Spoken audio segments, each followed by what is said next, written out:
en cuestiones concretas en relación a lo señalado por las defensas. ¿Toma la palabra quién? Yo, su señoría. Muchas gracias. Primero, vamos a aportar algunas ideas respecto de los 3 delitos por los cuales la Fiscalía ha formalizado la investigación respecto de los imputados presentes hoy día en esta audiencia. En primer lugar, respecto del delito de cohecho soborno, se señaló por la defensa de la imputada María Leonarda Villalobos, que en este caso en concreto concurriría a la figura típica del artículo 248 del Código Penal. El inciso primero, específicamente esa norma, vale decir el cohecho por la función.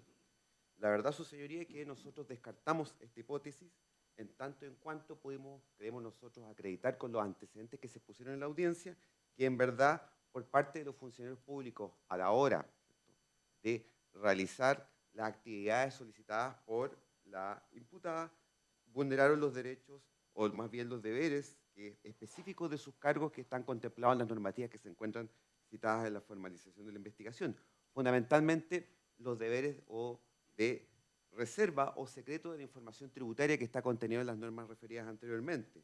Más allá que efectivamente la señora Villalobos haya sido mandataria, ¿cierto?, de las empresas o personas respecto a la cual solicitaba información, es un hecho que ella no lo podía hacer por WhatsApp ni por teléfono y tenía que apersonarse al servicio si es que quería, ¿cierto?, hacerlo, y no de la forma en que efectivamente lo hacía. Y más aún, su señoría, como todos nos podemos percatar, mucho menos pagar una suma de dinero por esta circunstancia. Ello es tan claro, su señoría, puesto que el cohecho por la función en realidad, ¿cierto?, sanciona al empleado público que recibe beneficios, ¿cierto?, en los cuales van las dádivas económicas dentro de los beneficios que puede recibir por el mero hecho, ¿cierto?, o en razón de su cargo. Esto va mucho más allá de ello, puesto que en definitiva se le pagaba a funcionarios públicos para que infringieran los deberes de su cargo con las conductas específicas, ¿cierto?, que le solicitaba María Leonarda Villalobos. No hay que olvidar en este sentido que, por ejemplo, pudimos constatar en la audiencia que Renato Robles, ¿cierto?, le avisa a María Leonarda Villalobos del embargo de la facturación de la empresa Factop, ¿cierto?, algo que su señoría podrá comprender claramente, ¿cierto?, importa o deviene en una infracción a los deberes específicos de su cargo de reserva de información tributaria. Asimismo, también descartamos de que existe una hipótesis de delito continuado, ¿cierto?, que creemos nosotros que hay reiteración, puesto que no existe una infracción necesariamente fraccionada al mismo deber de conducta. No cabe en este caso esta afirmación, puesto que cada pago, ¿cierto?, obedece en este caso en concreto a consultas determinadas sobre aspectos específicos y sobre empresas o contribuyentes distintos, razón por la cual, ¿cierto?, no puede considerarse de que los pagos fraccionados importan esta infracción que necesariamente tuvo que ser fraccionada. Hay un dolo diferente, no hay un dolo común, y cada infracción, ¿cierto?, es distinta. Por eso es que es reiterado. Asimismo, también, respecto de la participación del señor Luis Hermosilla en los delitos de cohecho, en primer lugar, hay que tener en consideración que el señor Hermosilla induce a delitos posteriores al día 22 de junio del año 2023. Así está plasmado en la formalización de la investigación, su señoría. Se ejemplificó, por ejemplo, por parte de la Fiscalía, el hecho del 29 de junio del año 2023, el pago de 1 millón de pesos a Patricio Mejía Esparza, realizado en este caso en concreto para que hiciera una consulta respecto de la sociedad Diamond, en la cual tiene participación directa, ¿cierto?, el señor Luis Hermosilla, como se pudo constatar por parte de la Fiscalía en esta audiencia. Y a su turno también es importante referir que en su declaración prestada ante el Ministerio Público refirió expresamente que en la reunión del día 22 de junio del año 2023 él no pretendía en modo alguno defraudar o estafar, ¿cierto?, al señor Daniel Sauer en su forma de proceder, en el cual le solicita dinero, sepárate una gambita, ¿cierto?, o, ¿cierto?, pásame 100 millones de pesos.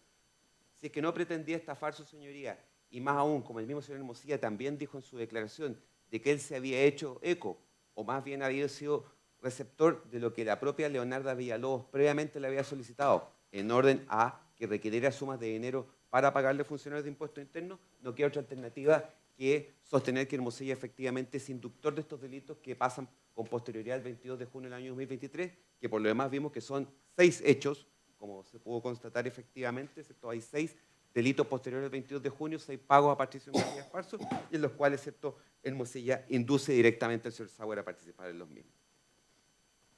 Respecto del delito del hablado activo, en primer lugar, el tipo de la artículo 27, letra B de la ley 19.913, requiere ánimo de lucro, pero no requiere enriquecimiento efectivo. Eso no está en ninguna parte, su señoría, de la norma, razón por la cual todas estas alegaciones en torno a que efectivamente al final devino en un empobrecimiento por parte de los imputados carecen total y absolutamente de sustento. Ánimo de lucro no es lo mismo que enriquecimiento efectivo, su señoría. Asimismo, también creemos nosotros de que se acreditó claramente, con los antecedentes que se han aportado en esta audiencia, el conocimiento previo por parte del señor Luis Hermosilla, ¿cierto?, de las conductas o los delitos base. Para esto el propio audio sí es particularmente esclarecedor. Daniel Sauer le dice a Luis Hermosilla que, ¿cierto?, él no le había permitido seguir facturando las sociedades de Antonio Jalaf el año 2022, ¿cierto?, que había una orden expresa del señor Luis Hermosilla de no hacerlo, lo cual da cuenta que efectivamente conocía, ¿cierto?, esta maquinaria de defraudación que se había convertido en emitir estos documentos o instrumentos tributarios ideológicamente falsos. La declaración de Marcelo Medina el Gato, que también fue, en este caso, expuesta en esta investigación, da cuenta también de aquello. Asimismo, los mensajes de WhatsApp que fueron expuestos, etcétera, y otros antecedentes permiten sostener que Hermosilla conocía, ¿cierto?, en este caso, los ilícitos, los delitos bases, ¿cierto?, del delito de lavado de dinero, con anterioridad, ¿cierto?, a la perpetración del mismo. Asimismo, también es importante señalar que la declaración del señor Francisco Castillo, que fue el día de ayer esgrimida por parte de la defensa Leonardo Villalobos para efecto de exculpar, ¿cierto?, su participación y más bien trasladarla a una tercera persona, ¿cierto?, no fue de alguna manera citada en un marco muy estrecho o no fue sacada de contexto, puesto que el señor Francisco Castillo en su declaración señala expresamente que por parte de María Leonarda Villalobos, y cito textual, había un conocimiento evidente respecto de esta circunstancia específica de facturación o de la emisión de estas facturas ideológicamente falsas. Así lo dice. Asimismo, también la testigo Marcia Fuentes, también del entorno de Factop, dice expresamente: María Leonarda Villalobos dejaba cheques firmados en blanco y autoriza también el retiro de talonarios de cheque, lo cual, ¿cierto?, da cuenta del conocimiento específico de esta. El delito del artículo 27, letra A de la ley 19.913 de lavado de activos requiere, dentro de su tipología, por ejemplo, empresas de fachada, el uso de testaferros o el uso de dinero efectivo, tipologías que se dan expresamente, ¿cierto?, en el caso de María Leonarda Villalobos. En la letra B, ¿cierto?, del artículo 27, por su parte, es un delito que no tiene ocultamiento, no guarda relación con ocultamiento. Es un delito específicamente, señoría, de aislamiento, razón por la cual todas estas argumentaciones que se hacen en el sentido de que debiese haber un ocultamiento no tienen asidero, no tienen validez en el tenor específico de la letra B del artículo 27 de la ley 19.913. Esto reafirmado por una sentencia de nuestro excelentísimo Tribunal Constitucional, el rol 3630-17-INA, una sentencia de inaplicabilidad de fecha 17 de mayo del año 2018, que consagra, ¿cierto?, esta conclusión a la que referió anteriormente.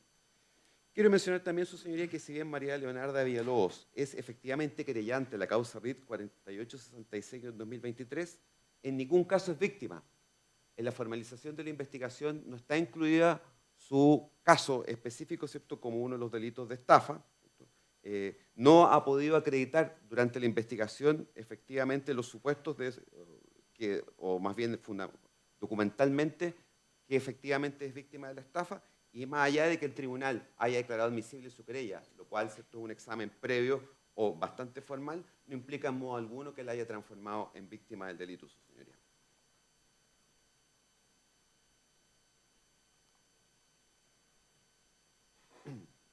Y respecto de los bienes inmuebles y de los vehículos de doña María Leonarda Villalobos, si bien efectivamente hay créditos, ¿cierto?, relacionados por una parte con crédito de consumo, con otra con crédito hipotecario, lo cierto es que los pies y las cuotas o dividendos, como se ha podido demostrar en la investigación, son fundamentalmente solventados o pagados con los dineros provenientes de Factop.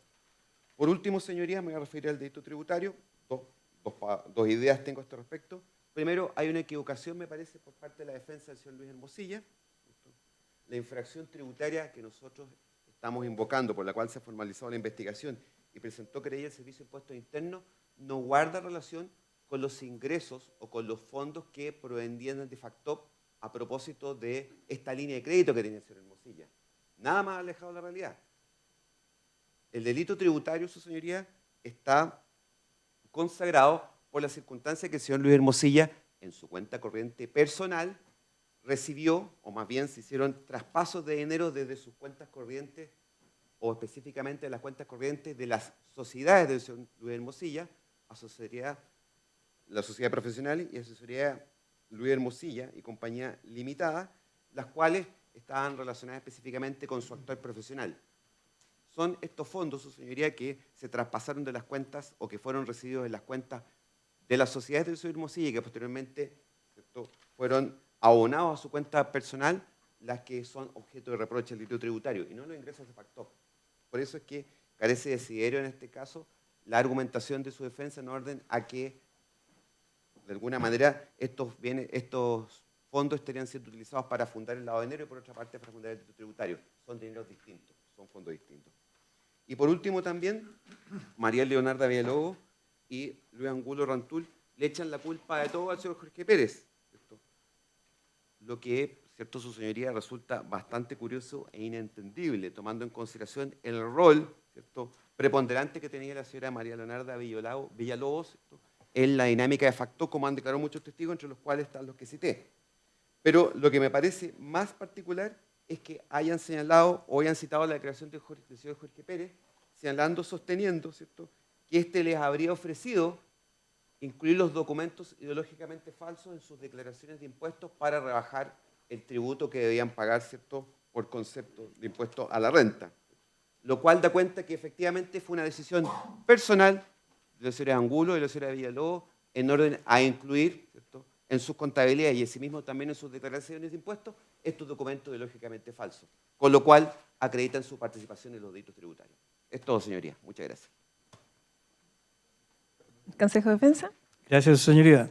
Su señoría, en mi calidad de consejero del Consejo de Defensa del Estado, procedo a evacuar la siguiente réplica respecto de la materia que nos aboca. En primer término, respecto a la defensa del señor Luis Hermosilla, algunas consideraciones generales, su señoría. Primero, hay una aceptación de los hechos, lo que yo pienso que elimina en gran parte la discusión que hemos sostenido. En segundo lugar, las observaciones que se emiten, en esencia, dicen relación más bien con apreciaciones del colega sobre política criminal, sobre temas de leyes ferenda respecto de lo que él cree que debería contener los tipos penales, y una crítica sobre un antejuicio, donde no tiene posibilidad de contrainterrogar, donde no tiene posibilidad de discutir la prueba, nos dice.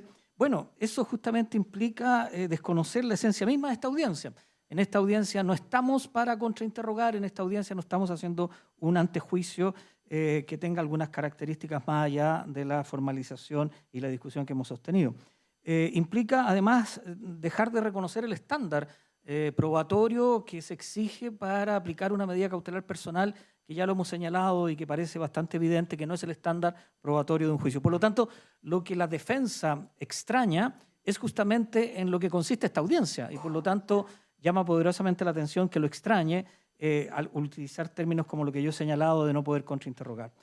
Comentarios tales como al referirse a sentencia de la Corte Suprema, de nuestra excelentísima Corte Suprema, referida a la causa de Codelco, en que se fijan algunas obligaciones de declaración de ingresos obtenidos en actividad ilícita, como sentencias ilegítimas o delirantes. Yo pienso que hay que un poco medir uno las palabras. Nosotros los abogados nos vamos entusiasmando con la convicción que vamos estableciendo en el legítimo derecho que tenemos cada uno a defender a nuestras partes, pero yo preferiría un lenguaje de errónea, de que está equivocada, pero no ese tipo de comentarios. Hay una explicación a modo de empate, vale decir, cuestionarse por qué Daniel Sauer hoy día no está formalizado. A mí me parece un mal camino, porque cuando tratamos de empatar situaciones de observaciones tan fuertes de carácter ético, moral, jurídico, legal, y sostener que la argumentación radica en la defensa, en que por qué otros que están en la misma condición no están formalizadas, me parece un mal camino. Me parece un mal camino porque se está reconociendo un poco la situación de base y además porque el Ministerio Público es el que tendrá que formalizar en su minuto a otras personas que pueden ser responsables. Algunas alegaciones concretas de la defensa del señor Hermosilla del cohecho no dijo nada, absolutamente nada. Solamente hay una crítica muy tibia respecto de participación del 15 número 2 como inductor, pero en ningún momento se hace cargo, por ejemplo, de la alegación que esta parte ha interpuesto respecto del codominio del hecho. Respecto del lavado, se establece como un cambio explicativo de que todo habría sido una circunstancia de uso de un factoring. Vale decir, nos dicen, pero si aquí lo que hizo el imputado Luis Hermosilla fue cambiar un factoring anterior del señor Abumor por el factoring de los Sauer. Señoría, por favor, eso se cae de modo evidente por todas las circunstancias que hemos conocido. Si la ilicitud se produce respecto del segundo factoring y de las acciones que se desarrollaron. Probablemente no conozco el factoring del señor Abumor, pero tendrá un comportamiento lícito y por lo tanto hacer una comparación de que solamente existió un cambio de factoring no me parece procedente. Falta de enriquecimiento, que también es repetido como una argumentación respecto de otras defensas. Hay que ser claro, claro, primero porque se está confundiendo un ánimo de lucro con un provecho de enriquecimiento, que son cosas distintas. Yo puedo actuar en una determinada gestión con ánimo de lucro y esa gestión terminar con un perjuicio en mi contra y no tener ningún aprovechamiento. No obstante eso, actué con ánimo de lucro. Y segundo, una persona dentro de este contexto, el legislador lo que está exigiendo a ese sujeto activo es en la letra B del artículo 27 de la ley 19.913, no en la letra A. Y la imputación dice tanto con acciones que son capaces de subsumirse en la letra A y en la letra B. Y en segundo lugar, este suerte de ánimo de lucro está solo exigido en la letra B porque el ocultamiento o disimular de la letra A no tiene ánimo de lucro. Por lo tanto, tenemos que precisar que esa eventual existencia de ánimo de lucro está solo alojado en la letra B y que a mayor abundamiento está suficientemente acreditado. Su señoría, si la formalización desarrolló el contexto fáctico que justamente se lleva a concluir eso.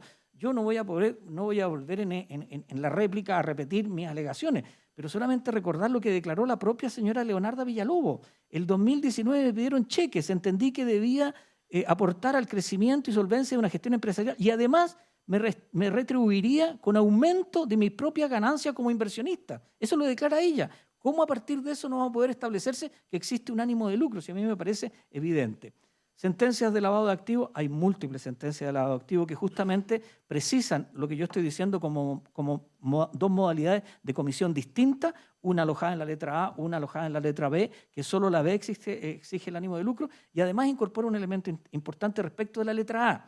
Respecto de la letra A son dos modalidades distintas, ocultar y disimular. El ocultar, la sentencia y la jurisprudencia es unánime en decir que es esconder algo, disfrazar, encubrir a la vista algo y por lo tanto está relacionada con un ocultamiento material. En cambio, el disimular es disfrazar algo. Se refiere a un ocultamiento, dice las sentencias, de tipo jurídico, que no implica esconder dichos bienes a la vista de terceros, sino crear una apariencia respecto de su titularidad que no se ajuste a la realidad. Finalmente, respecto de las alegaciones del colega que está defendiendo al formalizado Luis Hermosilla, incorporar dentro de este elemento del conocimiento previo que tenía de las conductas ilícitas dos elementos. El audio en cuanto a registrar en esa conversación, respondiéndole a Daniel Sauer, que efectivamente se cambiaron las facturas falsas de los Jalaf por las facturas falsas de las empresas relacionadas a partir justamente de una precisión de fecha. Eso ocurrió el año 2021, en que Luis Hermosilla en el audio reconoce que efectivamente está participando en esa decisión, por lo tanto el conocimiento es evidente. Y luego el chat que ya hemos descrito del señor Marcelo Medina Delgado, en que dice que en ese chat, que tenía por objeto y propósito analizar las deudas de los hermanos Jalaf y relacionadas con las facturas falsas que en ese minuto ya se sabía, eso está ocurriendo en ese chat en que participaba el formalizado don Luis Hermosilla. Era uno de las personas que estaba dentro del chat en noviembre del año 21. Su señoría, para ir avanzando, hay una confusión respecto de las alegaciones que se hacen de peligro de fuga. El Ministerio Público, el Consejo de Defensa del Estado, entiendo que también el resto de los querellantes, por lo menos estuve atento en todo el desarrollo de la audiencia, nadie solicitó que se aplicara prisión preventiva por peligro de fuga. Si el peligro de fuga es algo distinto de lo que estamos pidiendo, está relacionado con la disposición del 146 del Código Procesal Penal y por lo tanto, de haber establecido un peligro de fuga, estaríamos discutiendo el monto de la fianza. Nosotros estamos sosteniendo que hay un peligro para la seguridad de la sociedad, que no tiene nada que ver con el peligro de fuga. Y para terminar, comentarios tales como el colega Juan Pablo, que defiende a su hermano formalizado, don Luis Hermosilla, nos dice: si Luis tiene que estar preso, que entre cumpliendo condena. Su señoría, pero si justamente eso es lo que hay que oponerse, y hay que oponerse con mucha fuerza, porque implica exigir un tratamiento especial, fuera de norma, distinto a aquel todo formalizado que, reuniéndose los requisitos de la prisión preventiva, se le aplica prisión preventiva. Respecto a la señora Leonarda Villalobos, para ir terminando, su señoría, también entiendo que hay un reconocimiento de los hechos y hay una suerte de discurso en la teoría del caso que yo no logré entender, porque se desliga de la calidad que dice tener. Por lo tanto, se nos describe como una asesora tributaria, especialista, preocupada por sus clientes, muy rigurosa, y paralelamente toda la responsabilidad es de Jorge Pérez, y por lo tanto ella se aleja y no tiene ningún control de nada. Entonces, eso es una teoría del caso que no se sustenta porque tiene una contradicción evidente. El conocimiento, vuelvo a decir que el conocimiento de los hechos que motivan la imputación por lavado de activos, que ya entendemos a qué me estoy refiriendo con el conocimiento, de acuerdo a los delitos precedentes, su señoría, ella misma, el año 2019, dice que se pidieron los cheques, que se utilizaban y que se los pagaban por sus transferencias el mismo día. Y por lo tanto, desde esa perspectiva ya está transmitiéndonos que el año 2019 conoce el mecanismo que estaba detrás. La declaración de doña Alejandra Baeza, Leonarda Villalobos siempre tuvo conocimiento de que se le emitían facturas falsas a Esther, Comercia y a Luis Angulo, y que es imposible que no hubiera sabido. Y reitero un argumento, porque estoy solamente haciendo un resumen para no repetir la alegación, un argumento clave. Informe OS7, número 217, se transcribe un chat. ¿Un chat entre quién? Entre Leonarda Villalobos y una ejecutiva del Scotiabank en julio del año 20. ¿Y qué es lo que le dice la ejecutiva? Le dice: Leo, nos llegó un oficio de la UAF para verificar los movimientos de una serie de RUT, de empresas que están siendo investigadas por la UAF desde el año 2019 por solicitud de créditos con datos falsos. Y entre ellos saltó la cuenta de Luis con uno de estos RUT. El problema es que tú giras un cheque hacia ellos y ellos mismos te los transfieren por el monto. Se supone que no te debo informar esto, le dice la ejecutiva. En un chat, informe OS7, número 217 de Carabineros. El cohecho, respecto de la alegación que hace la defensa de la señora Leonarda Villalobos formalizada, es 248 bis, no solo por los presupuestos materiales que ya se fijaron respecto de los funcionarios públicos, sino que por la argumentación que está detrás. Existe infracción a los deberes del cargo y es imposible entrar a valorar si existe o no existe la infracción a los deberes del cargo, porque la formalizada Leonarda Villalobos era mandatario que podía solicitar la información. Eso es absolutamente erróneo. Si la infracción a los deberes del cargo como elemento típico que se incorpora en el artículo 248 bis dice relación con el funcionario público, no con el particular respecto de la solicitud. Es el funcionario público al que debemos cuestionarnos si podía, en razón de su cargo, entregar la información reservada o secreta que entregó. Evidentemente eso es así, por lo tanto hay una infracción a los deberes del cargo. Si ella tenía derecho, la señora Leonarda Villalobos, a realizar consulta, por cierto que lo tenía como mandataria, no tenía derecho a sobornar para obtener esa consulta, y el funcionario público no tenía derecho a entregar la información porque era reservada. Eso es lo que estructura argumentativamente la infracción a los deberes del cargo que lleva la figura al 248 bis. Después se nos dice algunas argumentaciones que no hubo perjuicio fiscal, que incluso en esas acciones se buscó pagar lo debido al fisco. Su señoría, no lo había escuchado nunca. El delito de cohecho no tiene ningún elemento de perjuicio fiscal. Si es un bien jurídico completamente distinto, no puede invocarse como un argumento que neutraliza la imputación de que no existió perjuicio al fisco. Para terminar, su señoría, delito continuado y no delito reiterado, se hizo una cita del profesor Curi incompleta, absolutamente incompleta, porque lo único que se dijo fue definir lo que entiende don Enrique por el delito continuado. ¿Qué nos dice don Enrique? Que es un tema de injusto típico porque constituye la violación necesariamente fraccionada de la misma norma de deber. A eso se refiere el delito continuado versus el delito reiterado. Y el nexo se traslada del plano psíquico de la acción al ámbito material de la antijuridicidad. Y dice que la violación de la norma es única, para entender que hay un delito continuado, cuando conforme a la representación del autor solo es posible consumarla de manera fraccionada. Y cita el caso de un hurto continuado en que un sujeto decide sustraer todas las especies que están dentro de una pieza y no tiene los medios para hacerlo y las va sustrayendo una a una. Eso es un delito continuado. A diferencia de los delitos reiterados, donde efectivamente el tema es que dentro de la representación del autor, efectivamente la posibilidad de consumación parece no fraccionada como en estos casos y por lo tanto es un delito reiterado. Trazabilidad. La trazabilidad que se detectó, que se nos dice como un argumento, aquí no hay lavado porque hay trazabilidad, pero su señoría, la trazabilidad se detectó por la actuación del Ministerio Público. El Ministerio Público nos está entregando la trazabilidad de lo que ocurrió, no es que haya estado de esa manera. Y además, la trazabilidad o no trazabilidad en nada afecta a la imputación. Si el disimular dentro del lavado de activos es un ocultamiento jurídico, en que pueden estar ahí los créditos que se están siendo materia de ello.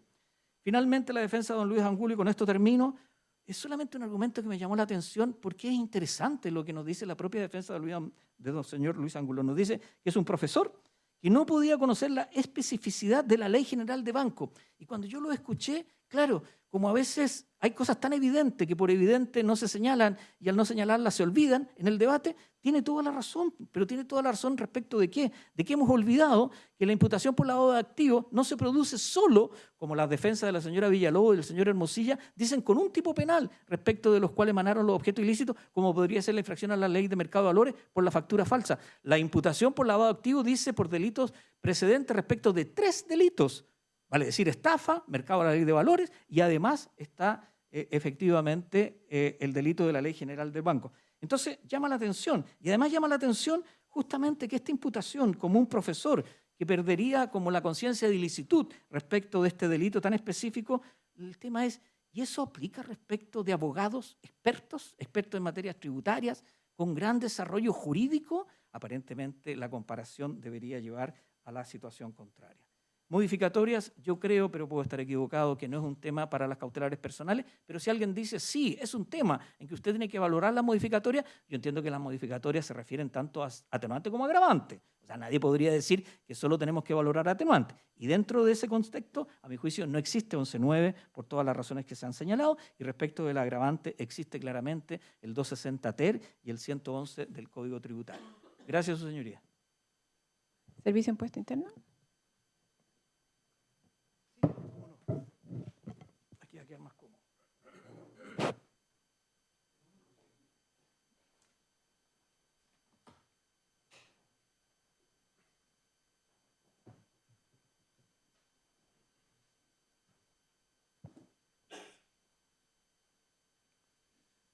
Señoría, en representación del Servicio de Impuesto Interno, voy a hacer las réplicas, voy a tratar de ser lo más breve posible y tocar ciertos puntos específicos relacionados con el delito tributario para no repetir argumentos que ya han dicho anteriormente mis estimados colegas.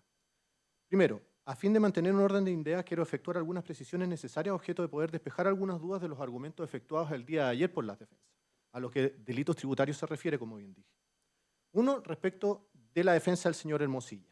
Señala la defensa que el tipo penal del artículo 97, número 4, inciso primero del Código Tributario, el cual se le imputa, no tendría un verbo rector claro, razón por la cual el delito carecería de validez jurídica.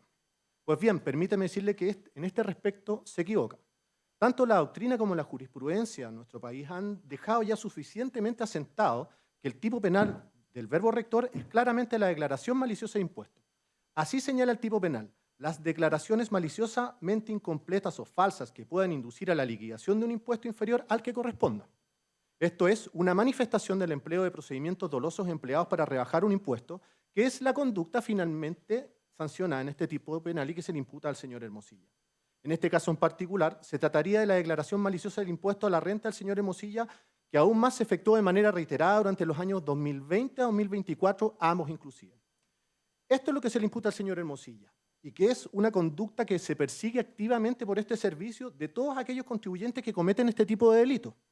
Hace más de 50 años ya.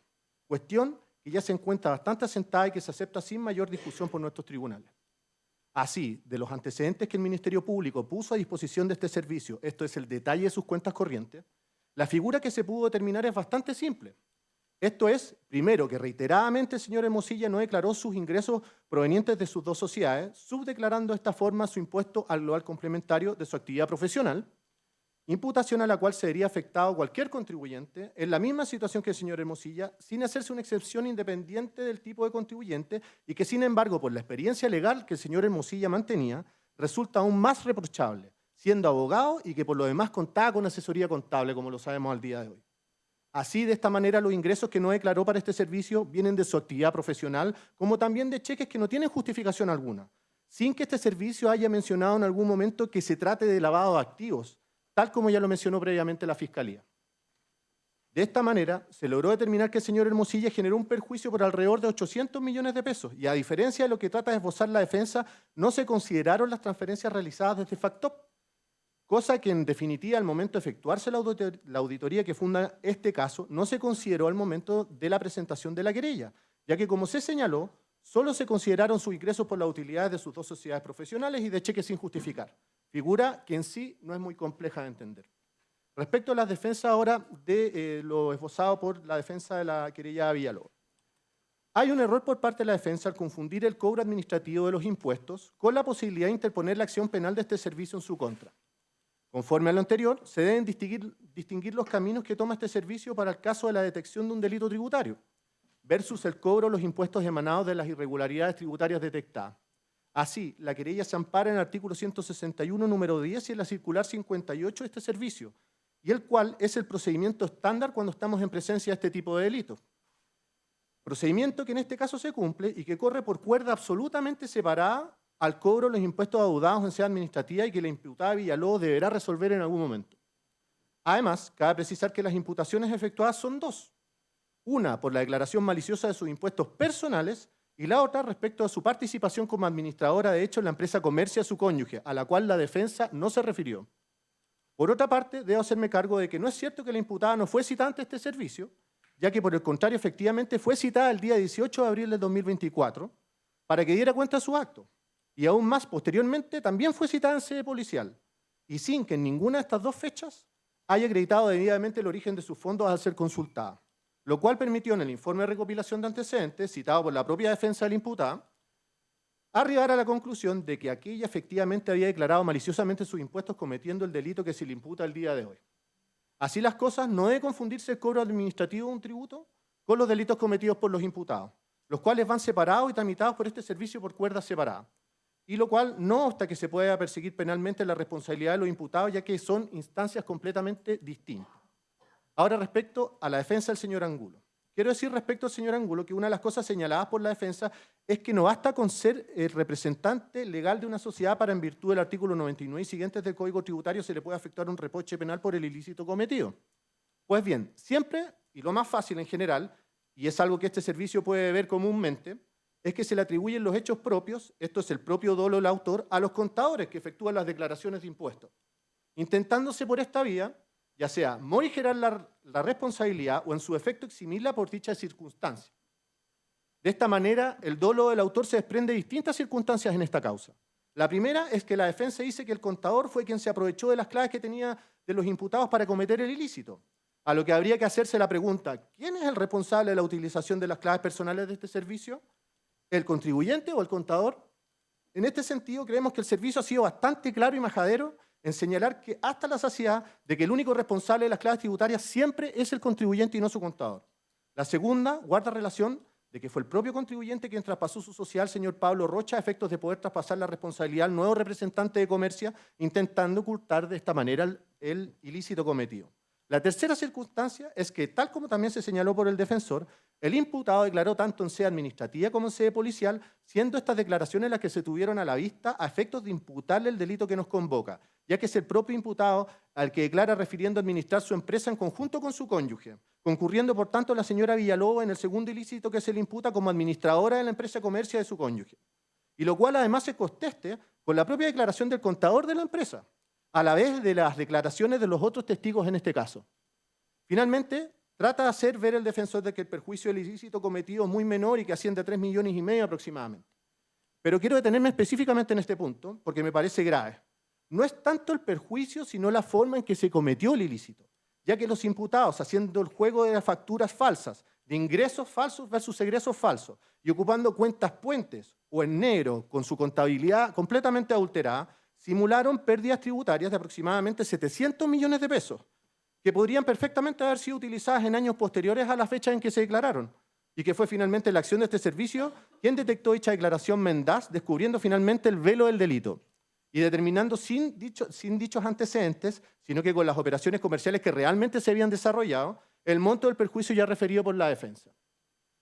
Finalmente, en cuanto a la necesidad de cautela de los imputados aquí presentes, quiero hacer una precisión respecto al perjuicio fiscal. Todas las conductas cometidas por los imputados ocasionaron efectivamente un perjuicio fiscal, razón por la cual la discusión planteada por la defensa del señor Hermosilla acerca de la naturaleza del perjuicio fiscal no influye en este caso en la configuración del ilícito. Perjuicio fiscal que es bastante alto en el caso de los imputados, particularmente Hermosilla y Villalobos. Debemos puntualizar que las defensas no contraargumentaron la posibilidad patente de que se pueda ya sea destruir o adulterar la prueba en este caso, o se puede inducir a coimputados, testigos, peritos o terceros para que informen falsamente o se comporten de manera desleal o reticente, mermando la posibilidad de tener la suficiente certeza jurídica al momento de presentar una posterior acusación y probablemente ir a juicio oral, que es, creo yo, la necesidad de cautela en este caso, principal en este caso. Esto porque los imputados ya fueron capaces de pagar sobornos para sus fines abyectos. Nada hace pensar que dicha conducta inescrupulosa no se vuelva a cometer a efectos de mejorar su posición en esta causa, perjudicando el normal desarrollo de la investigación. Inclusive dicha situación queda aún más patente en el audio ya conocido por la ciudadanía, al señalarse por parte del señor Hermosilla que si era necesario había que incluso quemar las oficinas de este servicio con toda la gravedad que reviste dicha situación. Además, cabe agregar en este punto que los imputados acá presentes escapan del normal perfil de personas que se pueden ver en esta sede, a diferencia de lo que se planteó por la defensa en su momento el señor Hermosilla, ya que como se ha podido percibir, de los distintos antecedentes mantenidos en esta investigación, conforme a su actividad profesional de abogado y así también a la actividad comercial que han desarrollado, mantienen una red de contactos importante y que les permitirían, de cierta manera, torcer el normal desarrollo de la investigación realizada. Creemos así que la única cautelar que se puede otorgar por consiguiente en esta instancia es la de prisión preventiva, objeto de asegurar los fines en este procedimiento. Muchas gracias. Ya, le voy a dar la palabra inmediatamente a la defensa del señor Hermosilla. Ah, perdón, me falta la defensa. ¿Se va a sentar adelante? ¿Sí? Sí, mejor para la transmisión. Gracias, magistrado. Muy breve. Su señoría, solo un punto de lo que se ha planteado reiteradamente por la defensa. Delito continuado acá por ninguna parte. Y por dos consideraciones, su señoría. En primer lugar, porque estamos, digamos, refiriéndonos a esta idea del delito continuado para proponer un tratamiento benigno sobre la multiplicidad y reiteración de conductas que fueron constitutivas de los delitos de cohecho. A ese respecto, su señoría, hay que mencionar que esas conductas de cohecho que en los hechos de la formalización se detallan claramente que desde el mes de abril del año 2019 hasta el año 2023 se realiza respecto de dos funcionarios de dos instituciones distintas. Y eso, de acuerdo a los hechos que acá se consignaron, hace que un presupuesto de lo que existe consenso es el delito continuado, es decir, la unidad de sujeto activo sea algo plenamente discutible. En primer lugar, porque se señala en el hecho de la formalización que la señora Villalobos representaba los intereses de varias sociedades. El hecho de que existan varias sociedades en que estos cohechos hayan significado un provecho, digamos, para estas entidades, naturalmente hace dudar de que eventualmente exista esta unidad respecto del sujeto activo en relación a toda esa multiplicidad de sobornos. Y por otro lado, en términos de la discusión que se da en esta cuestión, se ha citado acá reiteradamente al profesor Enrique Curia, a quien yo respeto mucho, tengo mucha admiración, pero también tengo que citar al profesor Eduardo Nova, que ya en el año 65 se refería al delito continuado como un fetiche jurídico. Es decir, en definitiva, se trata de una institución que, si bien ha tenido un reconocimiento doctrinario, en definitiva hay que mirarlo en perspectiva, como señala Nova, que el artículo 351, que es la regla de reiteración, ya asume incluso la posibilidad de una regla benigna a propósito cuando hay un concurso real homogéneo. Por lo tanto, toda esta discusión resulta, digamos, totalmente confusa y, en verdad, existen suficientemente acreditados los presupuestos para entender que la necesidad de cautela se construye sobre la reiteración de estos mismos delitos y la gravedad de aquellos. Finalmente, solo para cerrar, su señoría, tampoco queda claro que eventualmente puede haber delito continuado cuando no estamos en presencia de bienes jurídicos cuantificables, que es por la regla general lo que se suele emplear a propósito del delito continuado. Y en ese contexto, tratándose de un bien jurídico en el delito funcionario que tiene otra naturaleza, porque es indiferente si me regalan las entradas para ir a ver a Pink Floyd, como eventualmente me paguen 150.000 pesos, la infracción al bien jurídico es la misma. Por lo tanto, no ocurre tampoco ese presupuesto para hablar de delito continuado. Eso, su señoría, muchas gracias. Ahora sí, la defensa Hermosilla. Gracias, magistrado.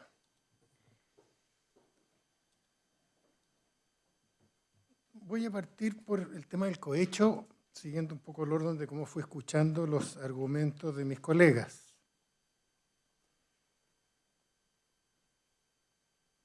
Se plantean dos teorías ahora.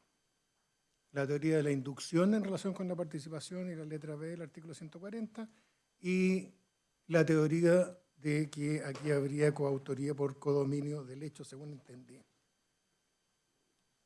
Pero esa no es la posición del Ministerio Público. La posición del Ministerio Público es la inducción.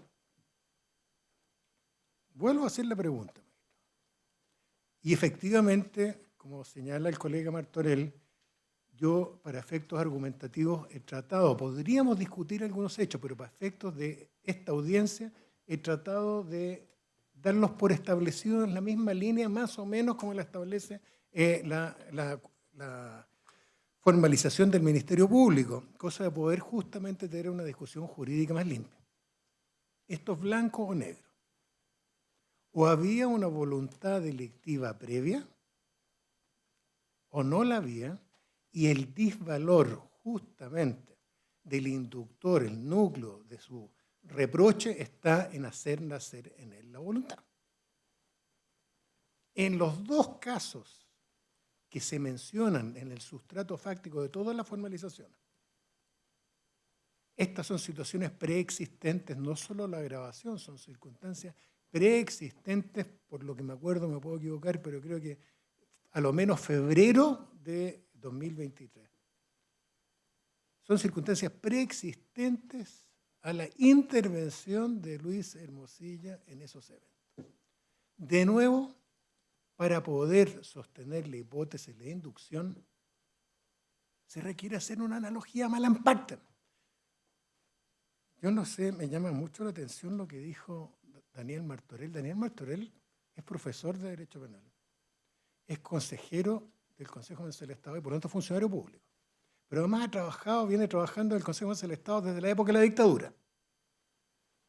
Si uno no cree en los principios y uno no se escandaliza con las analogías malamparte, no hay que hacer clase de Derecho Penal. Que me reproche, que yo me escandalice cuando hay una abierta analogía malamparte por lo parte del tribunal más alto de la Corte Suprema, no sé cómo lo hace con sus alumnos. Eso es para escandalizarse porque es la negación del derecho. Y como reitero lo que dije en el momento en que hice mi primera intervención, o uno cree en los principios y cree en el derecho, o esto es cualquier cosa y es volver a la época de dictadura. Aquí lo importante es que hay una cosa formal, unos grupos militares dictaron leyes, los tribunales las reconocen y entonces eso es derecho. Eso no es el derecho. El derecho, por sobre todo, es límite. Y es límite el Estado. Y por sobre todo, límite los jueces. Los jueces no pueden hacer analogías malamparte, menos los tribunales superiores del país. Y que me vengan a decir que me entusiasmé, pero por favor. O sea, ¿qué mensaje le estamos mandando a los abogados jóvenes? ¿Sabe que es permitido y hay que morigerar el lenguaje? En vez de escandalizarse, hay que morigerar el lenguaje y ser prudente. Bueno, esa prudencia es la que nos llevó a que existieran muchos abogados que no abrieran la boca en la época de dictadura. Y se entendieran el derecho porque no habían principios, sino solo normas que aplicar. Acá es lo mismo. O hay voluntad delictiva previa y no hay inducción, o no había y hay inducción. Cualquier otra cosa es una analogía malamparte. Lo mismo ocurre con la teoría del dominio del hecho. Pero ¿cómo se va a sostener que hay codominio del hecho en un evento que ya está ocurriendo y que viene de antes, respecto del cual no recibe dinero, no conoce a las personas, no ofrece dinero, y viene todo esto de una dinámica anterior? También es una analogía malamparte, extender la coautoría a eso. Yo entiendo, su señoría, y me voy a hacer cargo brevemente del tema, yo entiendo que genere rabia con toda razón la grabación. Pero aquí no estamos en el ámbito de las redes sociales. Aquí estamos en el ámbito del derecho. Y aquí tenemos que entender que esta grabación tiene un problema. Yo no puedo, ni a mí me pueden exigir el mismo estándar de responsabilidad por las cosas que digo en esta audiencia, cuando estoy conversando con una expectativa de privacidad completa. Por eso que yo planteaba que aquí el problema no es solo de ilicitud de la prueba, sino es comisión de delitos y de pruebas relacionadas con la comisión de delitos, como es el tema de que aquí una abogada de un cliente con otro coabogado haya grabado esta conversación, que esta conversación se la pasa a la contraparte, esa contraparte lo toma, se lo pasa a sus abogados, los abogados lo usan en acciones legales. La prueba de el objeto de este delito, y después esto termina en la prensa y en manos anónimamente del Ministerio Público. El que me diga que no hay un problema de licitud a discutir, no entiende lo que es la prueba ilícita o la prueba que proviene de delito. Así que, por lo tanto, en el tema del cohecho, desde el punto de vista, a lo menos de la letra B, aparece como, evidentemente, sin fundamento, las hipótesis que han planteado tanto el Ministerio Público como el Consejo de Defensa del Estado. Siempre en la medida que uno crea en los principios. Si uno no cree en los principios y cree que la ley son solo las normas legales, bueno, mejor nos vamos todos para la casa.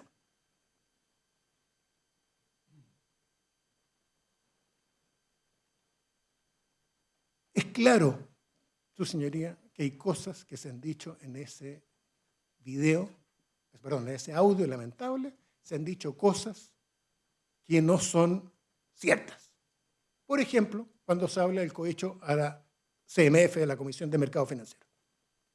No creo que haya nadie que lo discuta, que lo que se dice ahí no es real, pero va a responder penalmente, no. Puede responder por críticas sociales, pueden los medios de comunicación golpearlo por eso, pueden, no sé, las redes sociales decir lo que estime pertinente, pero no podemos traer ya acá decir, es que vamos a anticipar el momento punitivo a una especie de preacto preparatorio. O uno cree en el derecho o no cree en el derecho. En relación, su señoría, con el lavado de dinero, creo que la situación es muy clara. De nuevo, para efectos de argumentación, voy a estar a los hechos de la formalización. Esto no significa que no hayan discusiones, pero son para el juicio. Este no es un juicio, son para el juicio. Acá hay un problema, hay un salto lógico. Se me dice, con toda razón, correctamente, que la figura de la letra B, sobre la cual pone énfasis el Ministerio Público, porque efectivamente la hipótesis de ocultación no aparece por ningún lado, pero sí ponen énfasis en la letra B del artículo 27 de la ley 19.913, exige ánimo de lucro y no lucro. Es cierto, tienen toda la razón. Hay una, ¿no es cierto?, una anticipación punitiva, no se quiere esperar a que se produzca el lucro, y la mera expectativa de lucro permite satisfacer la imputación subjetiva. Pero estamos hablando del tipo penal. ¿Pero en qué consisten los hechos que para efectos de esta audiencia no estamos discutiendo? Los hechos sobre los cuales se basa la imputación de la formalización, que no hemos discutido, por lo menos en relación con esta parte, dice en relación con una operación de crédito. No dice en relación con una asociación delictiva en general o con una línea de crédito que, como está fuera del mercado regulado formal, se pagan tasas de interés mucho mayores. En una cosa que a mí me sorprendió, su señoría, que no la entiendo, esta parte, poco antes de la formalización, le pidió, como este es un tema fácil de resolver, era efectivamente línea de crédito, cuánto es lo que se pagó, cuántos son los intereses. ¿Hubo intención o hubo expectativa de ganancia en esa línea de crédito? ¿O no? Pedimos un informe que se hiciera por las máximas autoridades académicas. Pedimos un informe, un peritaje técnico económico sobre la cuenta corriente a la Universidad de Chile, la Facultad de Economía de la Universidad de Chile. Y se nos negó por parte del Ministerio Público. No hay ningún peritaje sobre el tema, ninguno, magistrado. Lo que hay son informes, pero no hay ningún peritaje. Yo me pregunto, ¿cuál es el sentido de formalizar antes del peritaje? ¿Por qué no se hace un peritaje que pedimos nosotros? Esto es fácil, magistrado. Esto no es un peritaje que se vaya a demorar, un peritaje, no sé, en que vamos a auditar cuentas complejas. Esto es súper fácil. Y se nos dice que no. ¿Y por qué se nos dice que no? Porque va a aparecer lo obvio. Aquí hay una línea de crédito, como podría haber sido con un banco, con este factoring, que operaba en base a estos cheques. Y que cómo va a haber, magistrado, esa hipótesis del Ministerio Público es incompatible con el ánimo de lucro.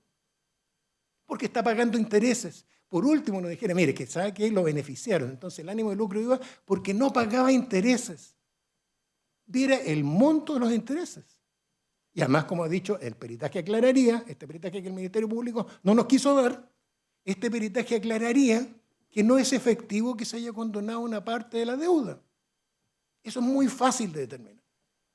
Y ahí de nuevo vuelvo al principio de objetividad. Que insisto, yo no era partidario que estuviera en su momento, pero quedó. Ahí está, es ley. Así como aplicamos estas otras normas, también tenemos que aplicar el principio de objetividad. ¿Por qué razón no se da lugar a ese peritaje si no hay ninguno? Magistrado, la tesis del Ministerio Público y del Consejo de Defensa del Estado sobre el lavado de dinero es incompatible con el ánimo de lucro porque están describiendo una operación de crédito con altísimos intereses.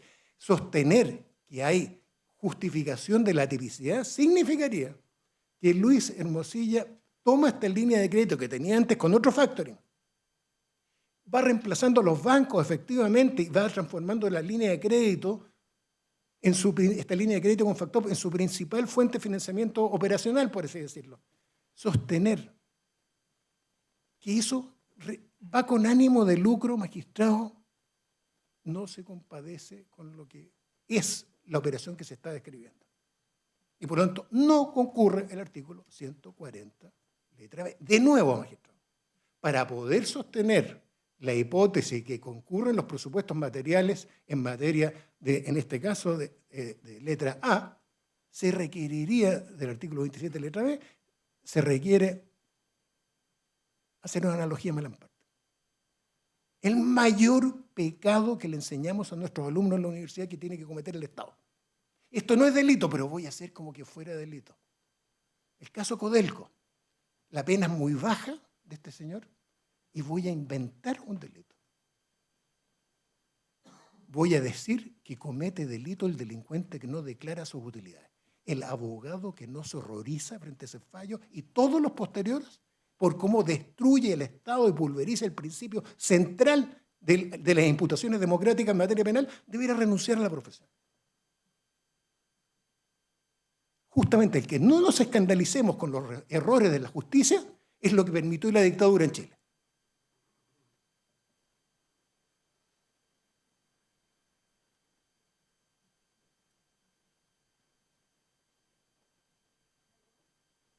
Estoy revisando la minuta, magistrado. Está en su tiempo, abogado, por eso vaya concretando. Magistrado, estoy contestando 40 minutos en contra en 10 minutos.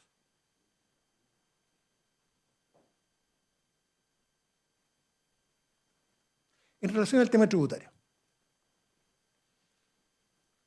Esto fue una especie de emboscada, magistrado. Yo creo y dije que, en mi opinión humilde en su momento, no tenía que ir el principio de objetividad del Ministerio Público porque no calza con un sistema acusatorio, pero sí debería ir el principio de litigar de buena fe. Porque estamos discutiendo en una formalización y usándose como elemento con entusiasmo muy bien por los colegas del Servicio de Impuestos Internos, creo que han hecho muy buen trabajo. Pero ¿por qué estamos con ese entusiasmo, con estos colegas bien competentes del servicio, haciendo su trabajo a última hora? ¿Cuál puede ser la razón por la cual se presenta la querella del Servicio de Impuestos Internos pocos días antes de la formalización, creo que un par de días antes? Y nos obligan a nosotros a discutir en esta audiencia sin haber tenido la posibilidad de explicar todas estas cosas al servicio. Aquí se ha dicho una cosa por los colegas del servicio, que en mi opinión, humilde, puedo estar equivocado, no es cierta. Se ha dicho, el señor Hermosilla lo estamos tratando como cualquier persona. Así tiene que ser, además. No hay privilegio para él, pero eso no es efectivo.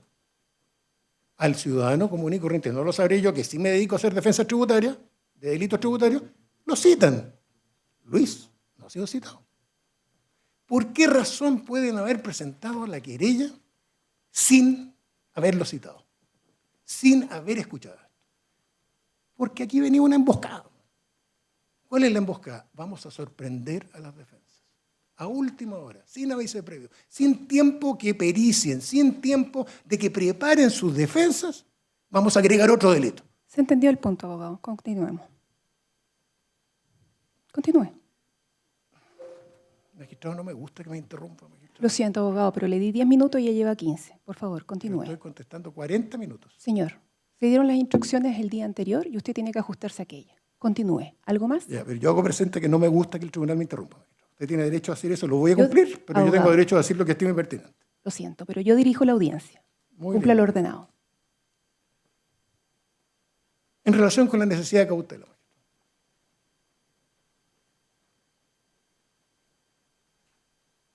Se ha señalado a propósito del delito tributario que hay un tremendo perjuicio fiscal.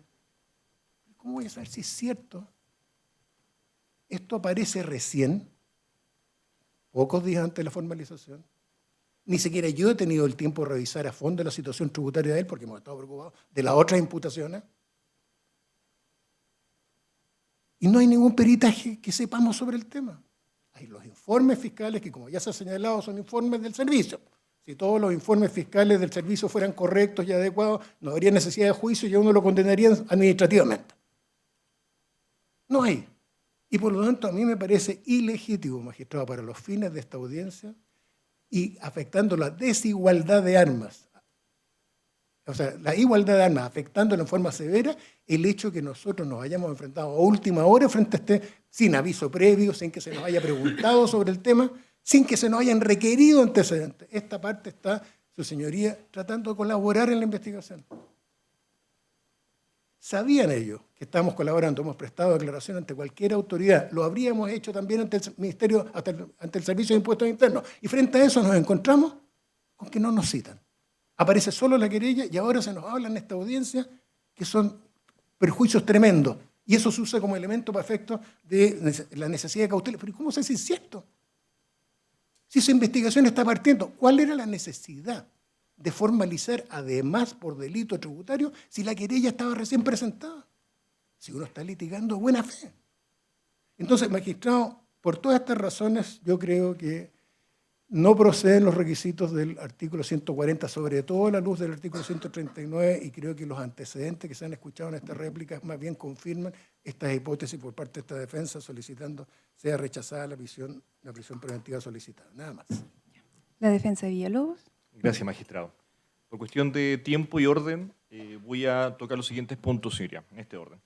Va a ser cohecho, lavado de activo y finalmente un poco de necesidad cautelar en relación a una prognosis de pena que quiero mencionar, magistrado.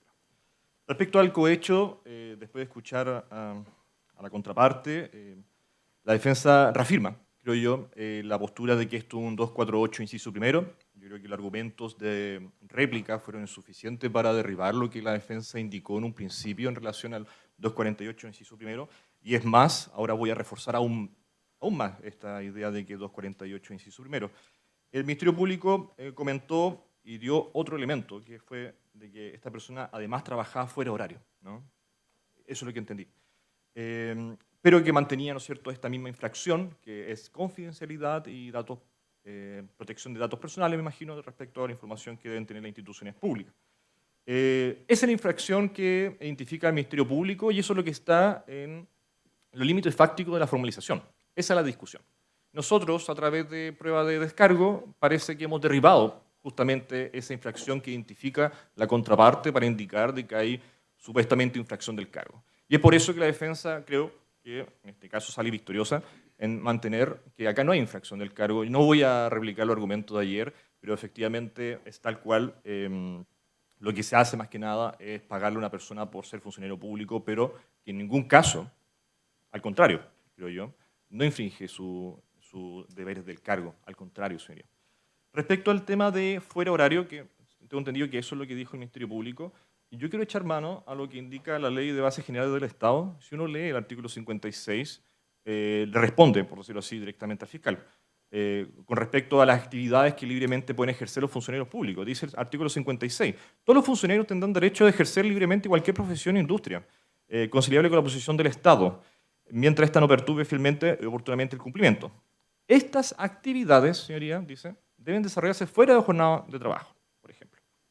Por tanto, el elemento de fuera horario, a mi parecer, no parece contradecir la infracción que quiere mantener el Ministerio Público. Y insisto, es una infracción que es aparente porque los funcionarios hicieron su trabajo, finalmente. Yo no, y en este caso, tal como indica el consejero, yo no vengo a no reprochar la situación de pagar dinero a funcionarios. Eso es lo reprochable y eso es lo que tiene que castigarse. Pero debe castigarse conforme al título correcto, ¿no? Eso es, a mi parecer, administración de justicia, ¿no? Y para añadir un elemento respecto al cohecho, ayer se me olvidó leer una declaración de otro funcionario, que es Fernando Quintanilla Letelier, un funcionario que lleva 15 años trabajando en la tesorería. Y en un párrafo, ¿no es cierto?, indica lo siguiente, magistrado. Es normal y cotidiano que algunos de los abogados de los contribuyentes consulten vía WhatsApp. A nosotros como abogados de cobro de tesorería o por pago con contribuciones u otros enviando yo en ocasiones convenios de pago, dice. Porque es mi función, dice el funcionario público, remitir, ¿no es cierto?, el cobro de estos pagos que arroja el sistema. Como de igual forma puedo acceder a la plataforma y puedo verificar si estas personas tienen deuda de contribución o foros pendientes de pago. ¿Qué nos quiere decir este párrafo con respecto a este funcionario que lleva 15 años? Que hay cierta práctica que es normalizar respecto al abogado, consultar derechamente cuál es la situación pendiente de la empresa como mandatario, ¿no?, en relación a sus contribuyentes. Por tanto, insisto, señoría, no hay infracción del cargo, al contrario, digo yo. Pero eso, no, insisto, también no quiero no reprochar la situación de no pagar. Ese es el delito. Por eso el 248, inciso primero. Finalmente, quiero hablar respecto al lavado. Se mencionó por parte del Ministerio Público y mantiene su hipótesis, esa es la situación, respecto a conocimiento, cheque, factura. Pero lo que no discutió, magistrado, fue el tema de ser outsider. Ese es el punto que esta defensa se encargó de plantearle a vuestra señoría en relación a estos delitos, ¿no? Y mi compañera se va a dedicar también a hablar respecto a que es extraño que una persona sea imputada de lavado de activos y al mismo tiempo tenga calidad de víctima. Mi compañera se va a dedicar derechamente a esa réplica. Pero respecto al lavado de activos, señoría, si me permite hacer lectura, justamente la discusión que se originó en España respecto a la letra B, porque la verdad, magistrado, ni siquiera voy a tocar letra A, porque entiendo que no están los presupuestos para la letra A. Y respecto a lo que es esto de aprovechamiento en relación al lavado de activos, la sentencia del Tribunal Supremo de España, 295-2015, indica respecto al aprovechamiento la finalidad de encubrir u ocultar la ilícita procedencia de los bienes o ayudar a los participantes del delito previo constituye en consecuencia un elemento esencial, integrante de todas las conductas previstas en el artículo 301, que justamente es donde está el lavado de activos en España, es decir, la adquisición, posesión, utilización, conversión, transmisión o realización de cualquier otro acto sobre estos bienes que tengan su origen en una actividad delictiva es típica o constituye delito blanqueo de capitales siempre que el sujeto actúe con la finalidad de ocultar o encubrir el origen ilícito y para ayudar a las personas que hayan participado en la infracción o infracciones a eludir la consecuencia legal de sus actos. Por eso la defensa en algún momento explicó que el lavado de activos no solamente afecta a la orden económica, sino que también afecta la administración de justicia, la obstrucción a la investigación, la trazabilidad, como dice la defensa. Respecto al tema del conocimiento, se habló de cheques y facturas.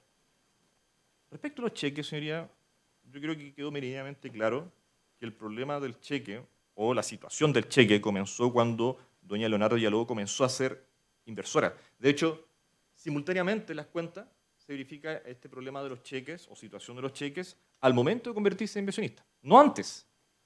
¿Ah? Y es por eso que la situación de los chicos se puede ligar justamente a esta idea inversionista. Una persona promedio puede entender que los factoring trabajan con instrumentos mercantiles, depósitos instrumentos mercantiles. Es más, la ley Fintech, si uno la lee, que intentó, o derechamente lo hace, intenta regular esta situación de los factoring, expresa justamente esa idea. O sea, los factoring trabajan con instrumentos mercantiles. Por tanto, el tema es qué podría saber o qué es lo que debería entender del trabajo de factoring. Y justamente, a mi parecer, con los antecedentes que había en el 2018, partiendo del 2018, hasta mi tesis, ¿no es cierto?, hasta la explosión del 2023, no habría por qué no confiar en este maquinismo, ¿no es cierto?, en esta autenticidad de factor, liquidez, patrimonio, etc. En relación a la factura, yo quiero tocar un punto que tocó un colega acá, muy tarde, por tanto quizás la atención no estaba muy clara, pero es efectivo lo que indica el último informe del Servicio de Impuesto Interno. Si uno verifica la IP de los computadores de donde se emiten facturas, uno puede llegar a la conclusión que las facturas que se emiten, por ejemplo, de Factop, SICO, Guayasamín, entre otras empresas interrelacionadas, está también en la misma IP Steward. Entonces uno se hace la pregunta, bueno, efectivamente creo que ayer Lipian tiene el punto en decir que había algo así como el computador blanco donde están todas las certificaciones digitales, y parece ser que justamente se emitían desde el mismo lugar facturas que no eran, ¿no es cierto?, en este caso empresas de Factop, entre ellos Steward, Comesia, etc. Por tanto, magistrado, uno evidentemente puede quedar con la duda y el beneficio de la duda, porque lo que indica los insiders de Factop es que se usaba el perfil de Jorge Pérez. Por lo mismo, mantengo, ¿no es cierto?, y refuerzo esa idea del conocimiento. Y eso, si quiere entrar en discusión de que uno puede discutir si el lavado de activos es control directo o lo eventual, la verdad es que no me voy a hacer cargo de la discusión porque entiendo, por cierto, que el piso mínimo, que es el conocimiento, no se cumple en este caso con respecto al lavado de activos. En relación a los depósitos, señoría, si uno ve la cantidad de depósitos que está en la formalización y hacemos una contabilidad de cuántos meses han pasado en 5 años, si no me equivoco son 56 meses, ni siquiera da para un depósito mensual, ¿me entienden? Entonces, efectivamente, no puede entenderse que hay una práctica no cotidiana o no corriente. No podemos sospechar de aquello. Y respecto al ingreso de cheque, yo no sé, también quedó claro, magistrado, que el cheque se giraba y en general los registros que hay es que estos cheques se han girado por otros factoring. Tanner, Cobal, Concrece, ellos eran beneficiarios de los cheques y calzaban las cuentas. Por tanto, esa plata, esa cantidad estratosférica de dinero nunca estuvo a disposición de mi defendida. Insisto, todos los bienes que compra mi defendida lo hace a su título personal, no hay ningún interés, como dice el Supremo Tribunal Español, de una finalidad de ocultar, encubrir el origen, incluso adquiriendo aquello. Quiero asentar ese punto. Y finalmente, señoría, con esto termino, el tema de la prognosis de pena, es relevante indicar lo siguiente. Doy por supuesto que mi defendida tiene 11.6, doy por supuesto que tiene 11.9. ¿No? Porque en general, si uno hace un análisis de toda la prueba que tiene el Ministerio Público, fue porque mi defendida, ¿no es cierto?, extendió sus manos, aperturó todas sus cuentas y celulares. Ahí se hizo incluso toda la triangulación con los funcionarios públicos, se hizo exactamente lo mismo con lavado de activos. Es muy difícil no encarar esta situación, sino con 11.9. Si es así, magistrado, con respecto al 248, inciso primero, tenemos pena de presidio menor de 0,5. Considero que ya se podría hacer una prognosis de una rebaja de 1 grado, con 2 atenuantes. Así con los 2 delitos, porque no discuto que sean 2 funcionarios, por tanto ahí hay 2 delitos. No estoy obligado a usar reiterado, señoría. Acá el concurso real, si es que yo aplico esta bajada de pena, parece más favorable, son 2 penas 61 días. Lo mismo puede suceder con el servicio de impuesto interno, señoría. El presidio menor de grado medio.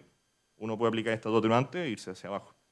Con respecto al lavado, el Ministerio Público sentó el límite de la pena a considerar y estos 3 años y 1 día. Es decir, si uno observa todas las penas, uno puede entender que son todas penas de simple delito. Incluso ese lavado de activo puede bajar a 541.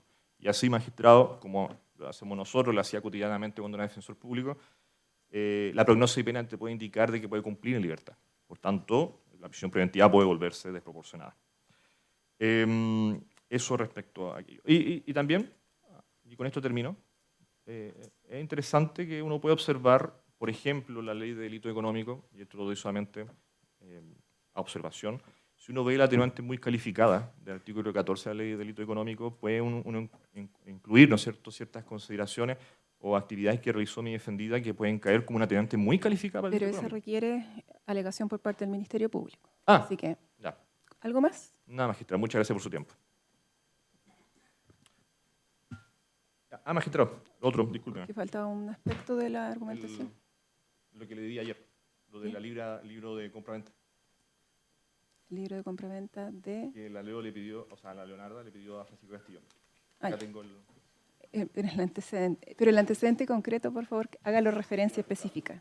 Pasa lo siguiente. La declaración de doña Leonarda Villalobos indica que ella efectivamente le pidió los libros de compraventa a Francisco Castillo, sobre todo en este ámbito, en contexto de CMF, ¿no? STF. Y acá lo que tengo acá, que indica lo siguiente, contabilidad CICO, esto es Francisco Castillo, 20 de junio de 2023, hacia María Leonarda Villalobos, dice, va lo solicitado. El libro de compraventa de la empresa, me imagino, relacionada con Factor. ¿Y ese con qué fecha? Esto es con fecha 20 de junio de 2023, señoría. 20 de junio del 2023. Muchas Ya, gracias. ahora sí. Muchas gracias. Brevemente, porque ya se extendió en el Sí, tiempo. cortito. Su señoría, nosotros quisiéramos confiar en la objetividad y la igualdad de las instituciones del Estado y específicamente en la forma en que se enfrentan a delitos como el que nos convocan. Sin embargo, resulta bastante difícil. Precisamente cuando el Servicio de Impuestos nos señala que independiente del área administrativa, ellos ejercieron la acción penal.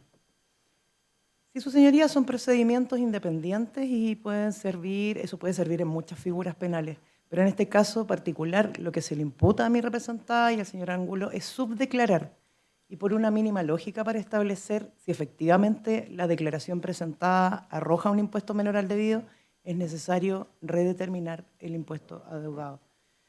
Pues bien, la única forma establecida en nuestra legislación tributaria para poder redeterminar los impuestos es la liquidación, y en algunos casos el giro autónomo, no en este caso, realizada previo a todos los procedimientos latamente indicados en el planteamiento del día de ayer, entre los cuales se encuentra la notificación, la citación al contribuyente, los informes presentados por la misma querellante, permiten entender que en tal sentido carecen de toda aptitud para la redeterminación del impuesto y hacen imposible establecer si se subdeclaró. Por lo tanto, nos resulta difícil entender este planteamiento en que se nos sostiene, sí, existen instancias administrativas, pero nosotros no optamos por esa instancia administrativa, optamos por la instancia penal. Y nos presentamos ante el tribunal y presentamos una querella donde acusamos a una persona de realizar una subdeclaración.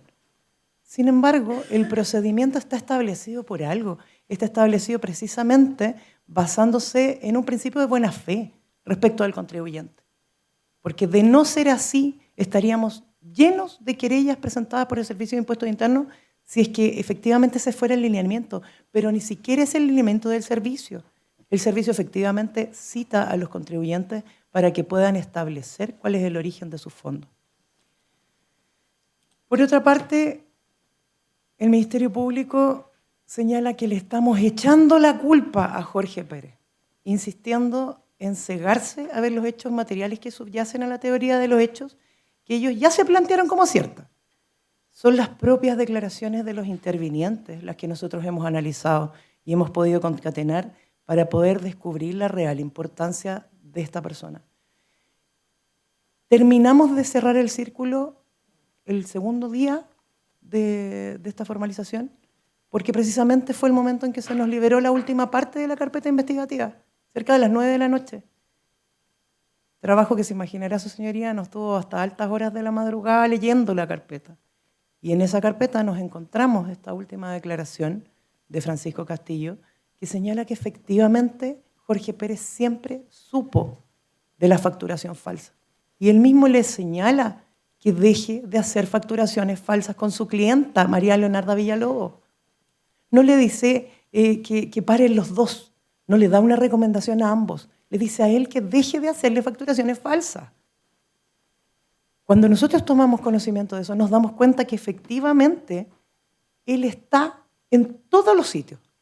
Es el contador de confianza de Factor, quienes no podemos olvidar que finalmente son quienes estafan a todos a los inversionistas. Son estafadores, es un grupo de estafadores.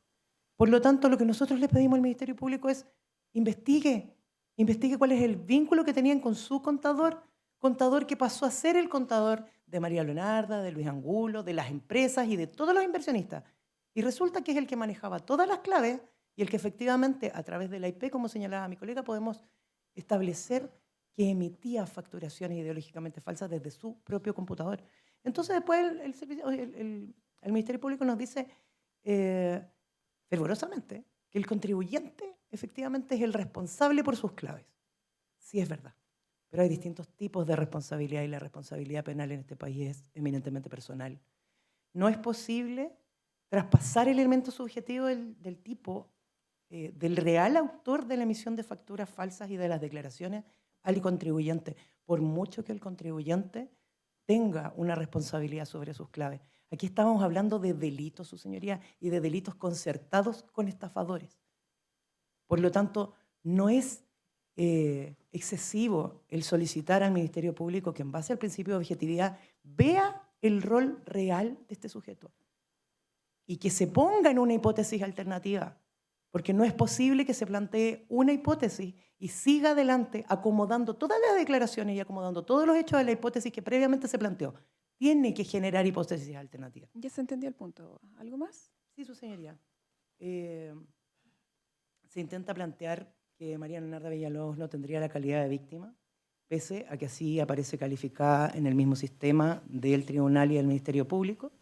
Efectivamente cuenta con una querella declarada admisible por el tribunal, y no solamente con la querella, hemos aportado cuantiosos antecedentes, solicitado diligencia, y lo más importante, en el momento en que el Ministerio Público tiene que tomar la decisión de darle una calidad distinta, no se la da, porque ella no fue formalizada junto con los directivos de Factop. Por lo tanto, cuando en medio de la investigación, tomando conocimiento tardío del contenido de la carpeta investigativa, que estuvo siempre bajo reserva, entendemos la reserva respecto de los demás intervinientes, pero cuando a nosotros se nos niega el acceso a los propios cheques supuestamente emitidos por nuestra representada y solicitamos que se realice una pericia caligráfica en forma urgente, el Ministerio Público nos dice, solicítalo como diligencia. Y nosotros decimos, perfecto, tenemos una investigación que lleva 10 meses, en que se ha realizado todo tipo de diligencia. Por lo tanto, uno podría pensar que si hay uno de los intervinientes sosteniendo que cientos, porque no son 2 o 3, son cientos de cheques durante varios años, no habrían sido emitidos, girados, ni firmados por ella, ni llenados, lo mínimo que podría hacer el Ministerio Público es efectivamente contrastar esa declaración con una pericia caligráfica. Y no solamente no la realiza, sino que de repente viene un apuro que no tiene ninguna razón de ser, en que el Servicio de Impuestos Internos presenta una querella, 2 días después se solicita formalización y nos encontramos aquí ante una solicitud por parte de este ente persecutor de prisión preventiva para las personas que efectivamente durante 10 meses han estado colaborando con el proceso investigativo. Y finalmente resulta imposible sentir que efectivamente nos encontramos ante un sistema que respeta los principios de objetividad e igualdad, cuando nadie está el momento, se ha planteado que se ha pedido aquí la prisión preventiva de mi representada en circunstancias que el mismo sistema no permite cumplir con la medida cautelar de prisión preventiva en condiciones de igualdad. En este país es bien difícil ser mujer, su señoría, me imagino que usted lo debe saber, pero incluso frente al delito tenemos condiciones diferentes. En este momento tenemos 3 imputados, o 4, 3 creo, cumpliendo prisión preventiva en Capitán Yever. En el caso en que se decretara la prisión preventiva de mi representada, ¿dónde tendría que hacer cumplimiento efectivo? No existe en Chile una cárcel que dé las garantías y que efectivamente nos permita pensar que hay igualdad en el cumplimiento de la medida cautelar para una mujer. No tenemos. El sistema no lo proporciona. Existió en algún momento, creo en el anexo Capuchinos, un sector que era para mujeres. No existe hoy en día. Existe en este momento Capitán Yever para hombres. Ni siquiera ante eso tenemos igualdad. Por lo tanto, no nos resulta tan difícil el impresionarnos o el sorprendernos o incluso escandalizarnos, como decía el colega Hermosilla, ante la forma en la que está actuando el Ministerio Público.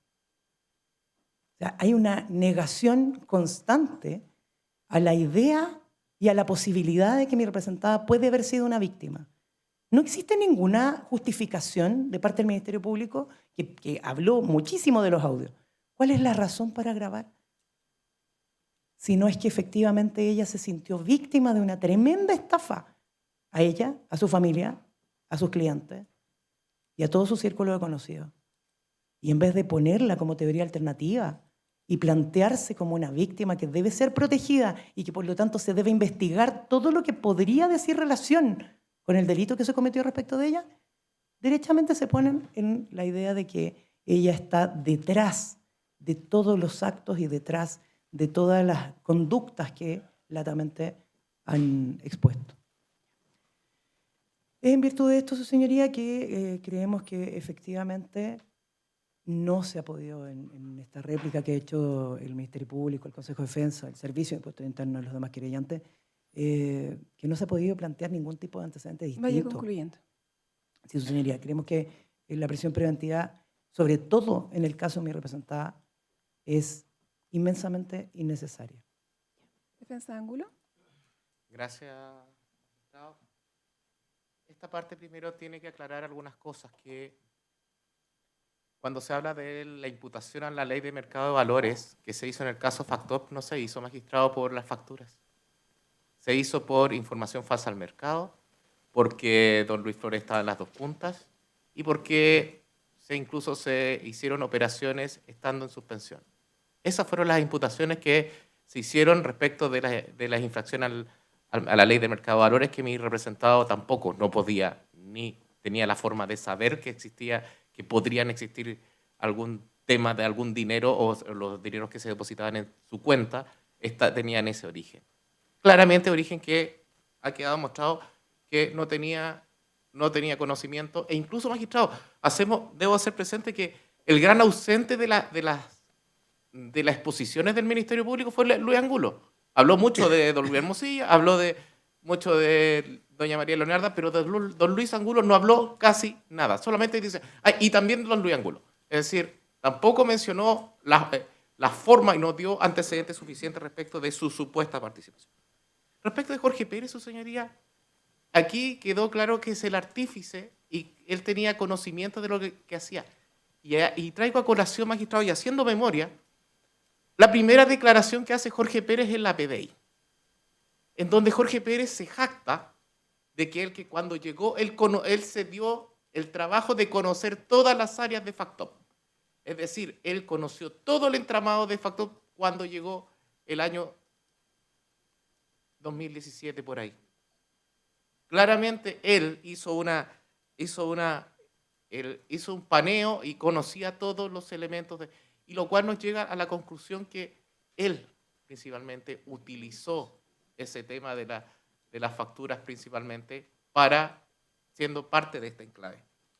Ahora bien, su señoría, respecto de la calidad de víctima, el mismo Ministerio Público en el tomo 12, aproximadamente en la página 235, en una presentación del Ministerio Público se reconoce como víctima de la estafa de Factop a la sociedad Comercio.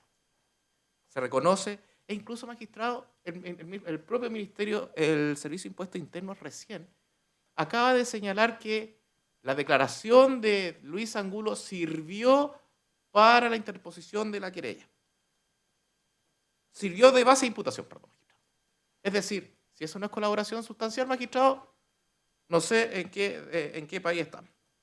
En ese sentido, su señoría, aquí podemos hacer presente, está bien el cuidado de las claves, pero eso nos puede llevar a una situación que podría caer en lo absurdo. Es decir, ¿quién hace los formularios? El contador. ¿Sabrían el formulario 22, el formulario 29? ¿Quién lo hacía? ¿Con qué clave lo tiene que hacer? Es decir, nos lleva a una situación que antes se hacía en papel y se iba a dejar, pero ahora, con las tecnologías de ahora, ¿es posible establecer ese margen? Señor Pérez, perdón, rectifico, llegó en el año 2013 y se fue el año 2023. ¿Quién llevaba todo? Respecto a su señoría, incluso señor Pérez, y esto fue importante señalarlo, que el 31 de diciembre del año 2022, cuando le dice, dentro de sus declaraciones, él dice que estaba borrando las facturas, él emite una factura a una empresa llamada Inmobiliaria Oliver por aproximadamente 150 millones de pesos. Y después se descubre que Inmobiliaria Oliver era parte de la trama Factop. Es parte y siendo cliente del señor Pérez. Es decir, si el señor Pérez no tiene una relevancia, o si el Ministerio Público ha dejado o ha hecho caso omiso, o no quiere ver al señor Pérez simplemente.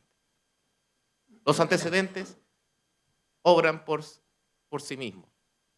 Res ipsa loquitur. En ese sentido, magistrado, y con esto ya voy finalizando, respecto a la proporcionalidad de la prisión preventiva respecto del señor Angulo. ¿Es proporcional la prisión preventiva? Magistrado, se ha dicho influencia, de que supuestamente podría ser, que se podrían mover hilos, magistrado. Doña María Leonarda y don Luis Angulo, para la sociedad, tomando en cuenta la exposición, tienen la calidad de parias. Son peores que un leproso en la Edad Media. ¿Quién en esta altura va a arriesgar su prestigio, su trabajo, por ayudarlos? Por decirles, por mover un hilo. Lo cual claramente es insustentable en esa posición del Servicio de Impuestos Internos. Es decir, claramente no existe. Siendo que el señor Angulo fue el primero, incluso no siendo citado, se presentó ante el servicio. Respecto a la prognosis de pena, su señoría, respecto al delito tributario, esta parte discurre la agravante del artículo 111. Pues tomando en cuenta de que esta asesoría tributaria no existió. Indujo error, su señoría. ¿Cómo puede ser una asesoría que te induce a que tú debías supuestamente 300 millones de pesos, siendo que tienes que pagar 3 millones y medio? Se habla de estas cuentas puentes, solamente las de gastos, no las de ingresos. Es decir, quien hizo que si se hubiera hecho lo que el servicio hubiera pagado 3 millones y medio, no se lo hubiera generado quizás la ilusión de que tenía que pagar 300 millones. ¿Cómo reaccionaría usted si usted le dice no, que tienes que pagar 300 millones de pesos, siendo que tienes que pagar 3,5? Siendo que y en base a eso te dicen, tú puedes hacer esto. Claramente aquí hay un tema de voluntad. Respecto, magistrado, a esta parte también, a mi representado respecto al delito tributario se le tiene 3 atenuantes. La irreprochable conducta anterior.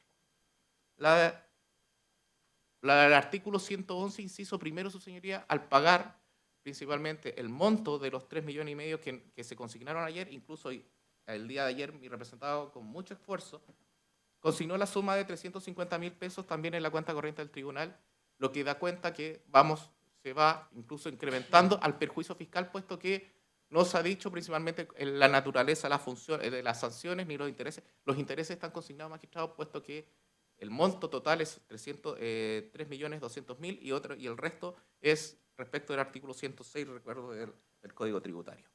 Es decir, y magistrado, el 11.9, fue él principalmente el que fue al impuesto interno y dijo, estas facturas son falsas. Estas facturas, mire, y le pasó un dossier, le dijo, mire, yo investigué y está en la declaración y esta sociedad está conformada por tal persona, mire, hizo toda una investigación de Luis Angulo y se la pasó al Servicio de Impuestos Internos. Es decir, si eso no es, más allá también los documentos que ayer se hicieron ver y que se mostraron en la Fiscalía, eso claramente es una... Lo cual nos lleva principalmente, si tomamos en cuenta que el delito es penado con la pena de presidio menor en sus grados media máxima, es decir, de 541 días a 5 años, la agravante podría cancelarse entre ellas ya. Pensemos que tendría la agravante. Se cancelaría con la atenuante del 111 en subsidio, la del 11 número 7, reparación del mal causado. Y tendría las dos atenuantes, por lo cual tendría una pena de 61 días aproximadamente, el delito tributario.